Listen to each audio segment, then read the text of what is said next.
Hello my dear sewing friends. Here I have my clothes that have been waiting for their upcycling hour, for their second life so to speak. I have a project that I've never finished. I have a skirt that is way too small now. I made it really way back when. Then I have a shirt that I used to wear quite a bit but not anymore, just fell out of love with it. So today on my to-do list is to make a jacket for this fall winter season because I desperately need one. I just made one, the one that you see right behind me, but I do need another one. So I've been thinking about it, and you know what?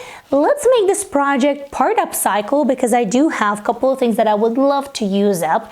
Let's make it part scrap busting project for the same reason. I have quite a lot of scraps over here in the box. So I think this is going to be fun, interesting. It's definitely a challenge, but first I have to finalize what kind of jacket am I making. So starting with my sketch here, I know for sure that I want something with a high neck so it's warm for fall and winter season. Definitely a zipper down the center front to give that modern look. I do want something that's going to be unique and interesting but still very versatile, and a jacket that is going to go with most of the things that I have in my wardrobe but add a touch of that personality to it.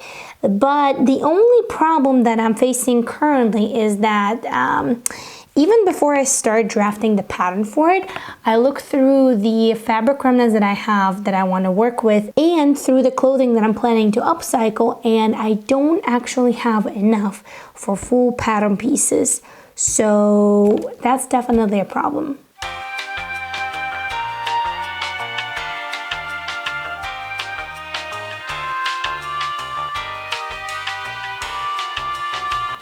I think if I combine fabric, smaller pieces with larger pieces in a smart way, I can actually create my own fabric so that way it will be enough for the entire project.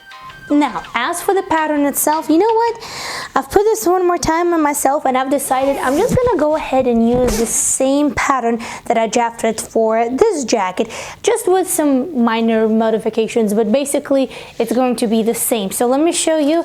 It's really simple. This is the front, this is the back, and of course we have the sleeve. And by the way, all of these tutorials I have on my channel, so if you want to make a jacket like that, you can go ahead and do that without a problem. But the thing that I have to figure out now is what to do about fabric. And here's what I'm thinking. What if I take and create my own geometric pattern by combining little squares in a diamond-like pattern, like that, for example? This is not going to be the actual fabric because these are tiny, tiny little remnants, although the colors actually look really nice together. I should note that for myself, the sort of peach with blue. But I'm thinking, what if I do something like that, maybe just on a bigger scale?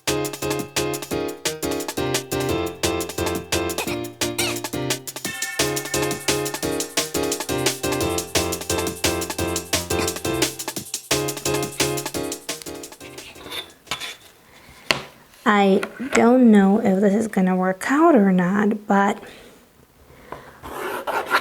I know for a fact that, oops, hello there. I know for a fact that I won't know until I try, so here's to trying. I made this grid for myself on the front pattern piece and on the sleeve, so that way I can better visualize how that geometric arrangement of fabrics is going to look on the actual pattern piece. It just helps me settle the idea in my brain.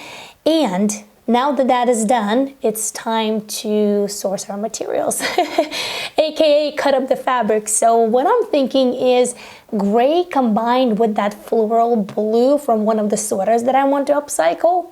I counted out, it should be enough fabric for at least the front pattern pieces and the sleeves, and I think it's going to be an interesting combination. So let's get cutting.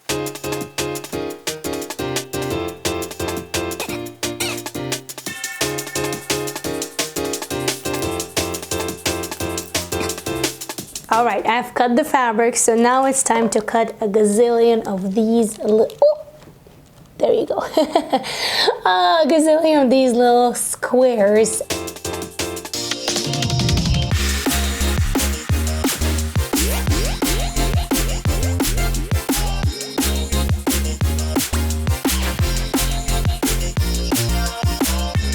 All right, so now that that is done, I think the next step is putting it all together. Just to kind of give you an idea what it feels like. Have you ever put a puzzle together that kind of has no beginning and no end, and not all puzzle pieces make sense and you have to make sense of it? Yeah.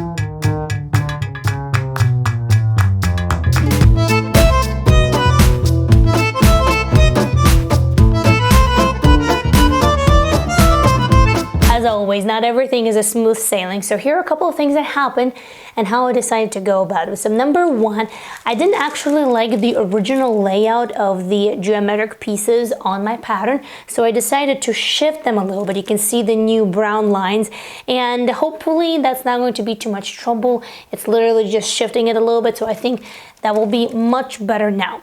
But then another thing is the original gray jersey that I thought to pair together with this floral navy fabric, I really didn't like the look of it. I mean, there was just something a little bit off. So I went through my fabric scrap basket and I found an unfinished project that it was actually from a previous tutorial where I was doing the twist, and I knew that I want to use that fabric for something, but I also had extra scrap fabric of that fabric in the basket as well. So I decided to go ahead and use this gray, and I think this is going to go much better with this blue. So now, back to the cutting, back to putting the puzzle together.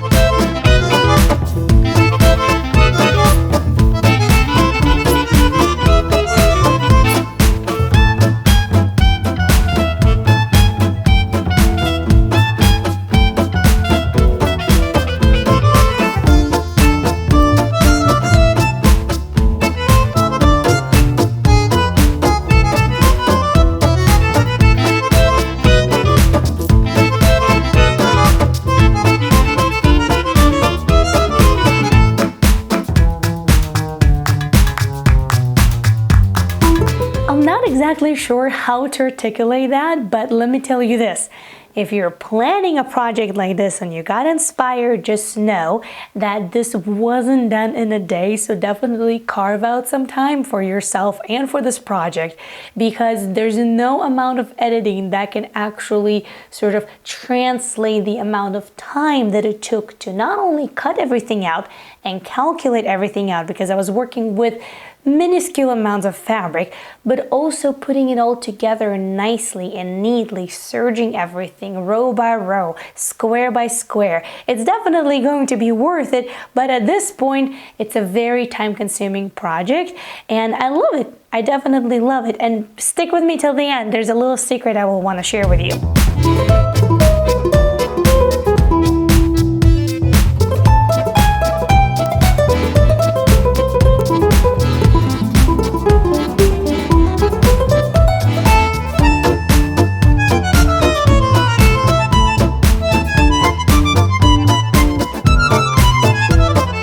It might not look like much right now, but I'm working on it.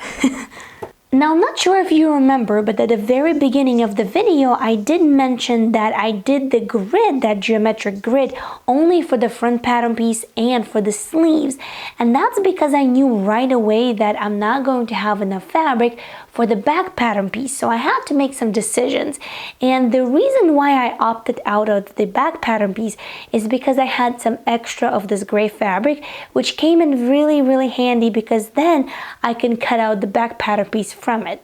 Once that was done, it was followed up by pressing the front pattern pieces so that way everything would lay nice and flat, also attaching the interfacing. And for all of that, I do have separate tutorials, so if you want to repeat any of this, you're not going to be lost. And hey, if you watched my tutorials before and you've learned something useful, or maybe you had fun watching the videos, give this one a thumbs up. I would really appreciate that. So here it is, the front and the back put together. Doesn't look half bad. I think it's going to look even better when it's all done.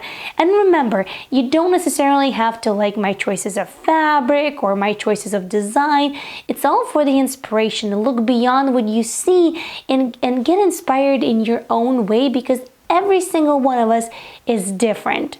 All right, however many hours later, the sleeves are finally done. Woohoo! Once I finished the fabric for the sleeves, the first sleeve went in, and at that point I was like, okay, this is coming together. I'm feeling super positive about it now. So both of the sleeves went in, and I went ahead and I did a couple of magic stitches by hand at the armhole, so that way the seam allowance would lay flat and really nice. And after that, it was really just a super smooth sailing because the heavy part, the heavy lifting was already done. So for the lining of the jacket, I used this really nice knit that I had in my stash for years and years and years. So I was really happy to finally cut into it and use it for a good reason, for a wonderful garment. And once the lining was done, there was the assembly of the zipper. The zipper took a little while just because I needed to make sure that it's really neat on both sides and the pattern is matching. But other than that, everything else was pretty much a history. The cuffs, the neckline, the bottom band, all of the tutorials you will find on my channel. Are you ready to see it? Okay, there it goes. Ta-da! It's done, it's ready, it's really warm, which is something that I was aiming for because I'm going to be wearing it during fall and winter season. And overall, I'm really pleased with it. I like it, it's different, it's definitely unique, it's one of a kind, and I did promise to tell you a secret, so hang on there. Dear members of the channel, thank you so much for your support. There is a members extra video where we do a deep dive into this jacket, and I also list all of the tutorials that I used in order to create it. So if you're a member of the channel, thank you so much, and definitely check your members perks. Now here's the secret. I actually did not have enough of this floral fabric for the entire jacket. So here I cheated a little bit, and you know what I did? I used that blue knit with the rest of the jumper to fill in, so that way it's not really that noticeable that I didn't use all of the same fabric. If you actually look, you probably didn't even recognize that. Oh, wait a second, not all of the fabric is floral fabric, but that way at least I get to complete the entire project and it looks cohesive. I really love the color too. I think I love everything about this, so I really hope that this inspired you. If you want to see another fall winter upcycle, this is the video for you. I'm gonna see you right there. Thank you so much for watching. Until next time, happy, thoughtful sewing, and I'll see you soon. Bye!